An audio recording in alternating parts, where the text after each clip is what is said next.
So the audience retention rate for this video is not very good. And it's because in my intro, I used a question as the hook and it was not engaging, which impacted the performance of the rest of the video. And in this continuous segment, I was talking about the YouTube scheduling feature, which was interesting to my audience. And this dip right here, I was over-explaining what I was talking about, which was causing people to dip out of the video. So you gotta be careful not to ramble in your videos. And overall, the issue that I had with this video was it was shot in 1080p with this ugly gray wall. So if you can improve your resolution and whatever is in the background of your videos to make it more engaging, then this will improve the overall performance of your videos. So I made the mistake again of using a question as the hook for the video. And in order to avoid this sharp decline in audience retention, it's important to plan your intro for your video as almost its own separate video, with the whole goal being to grab your viewers' attention.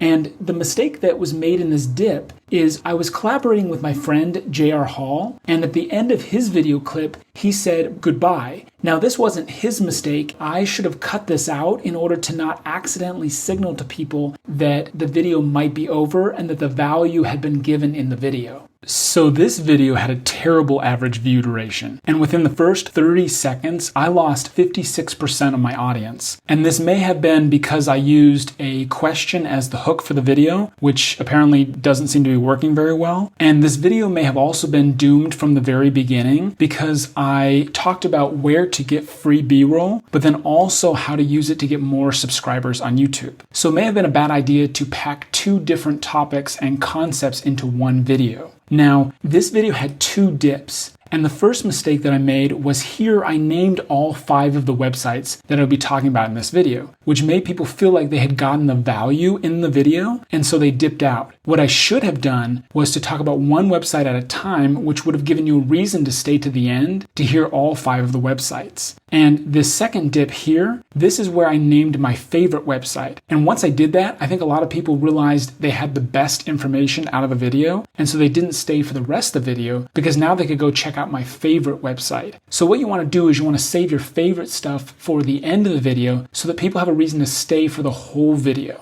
So this video here was designed to expand my audience on YouTube. And the hard part about making videos like how to get started on YouTube in 2020 is my subscribers, they already have YouTube channels. So this won't necessarily be relevant to them. And your video's performance is determined by how well your video is received by your immediate subscribers. And right here in the beginning, in the intro, I started again with a question. But what kept people from dipping out was right here, I said, in this video, I'm going to share with you what I wish I could go back in time and tell myself, and this piqued people's interest. However, here you can see a major dip in the video, and the viewership went from 70% down to 43%. And this is where my friend Barryman81 was introducing himself and his channel. And what this confirms to me is that nobody cares on YouTube who you are or what you do. And the sooner you realize this, the easier it is to make content that doesn't have any fluff in it and is focused on only adding value. And as long as you do that, you'll keep more people on your videos. And this continuous segment here, this is where I was talking about SEO. And this is the second time I've gotten a continuous segment in my videos where I'm talking about search engine optimization. So this confirms to me that my audience is interested in this topic, and so I will be making a video on this in the future.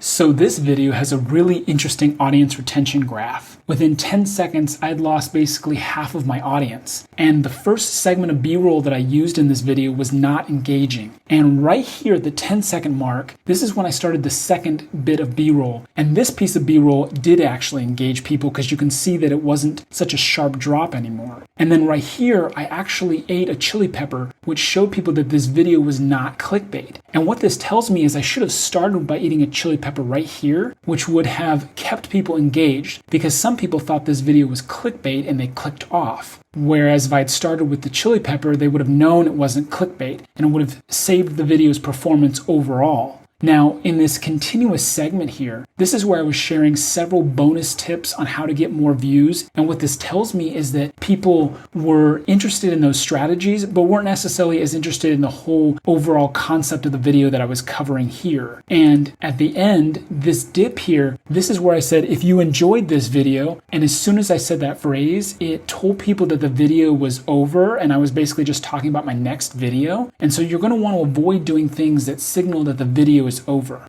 The average view duration in this video is better, and this is because this is the first video that I shot on my channel that was in 4K, and so improving your resolution can make your videos a lot more engaging. And in my intro here, in the first 6 seconds, I lost a portion of my audience because I was welcoming them to the video, but as soon as I said, in this video I'm going to share with you my personalized tips about creativity, you can see that it leveled out a little bit, and by the end of the intro I was at 65% audience retention. And in this continuous segment here, I can't really identify anything in particular that I was talking about that might have engaged my audience, but I was really getting in the zone in this portion of my video, and I think this is what kept people engaged. However, I did mention scripting in this section, and maybe I need to make a video on how to script videos for my subscribers. Now, this dip over here, I can't really identify anything wrong with what I was saying, but I was kind of getting jazz hands, so maybe that's why people were leaving the video at that portion. And one thing that I learned from this video is my subscribers did not like the pan and zoom function I was using in the video, and I found this out through the comments section below my video, not actually the audience retention graph. See, sometimes your audience retention graph can't show you what's wrong with your editing. Sometimes you just have to listen to your subscribers. So this video here was a hard sell for my audience because it was designed to expand my audience. And what cracks me up is in the intro right here, you can see this little spike. And this is where I was talking about SEO, or I mentioned it. And this confirms to me again that my audience is interested in this topic because people were dipping out and then they heard this word and they're like, ooh, and they decided to stay in the video. And in this continuous segment here, before it, I was talking about the importance of titles and thumbnails. And then I went into consistency on YouTube.